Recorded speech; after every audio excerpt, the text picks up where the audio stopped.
Sir আমি কোনোদিন আপনি হতে পারবো না।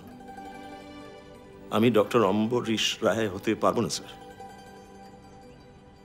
আপনি পেশেন্টের হাত ছুঁয়ে তার হার্টবিট পেতেন, আমি স্যার এখনো স্টেততেই পাই। আমি আপনি হতে পারবো না স্যার, না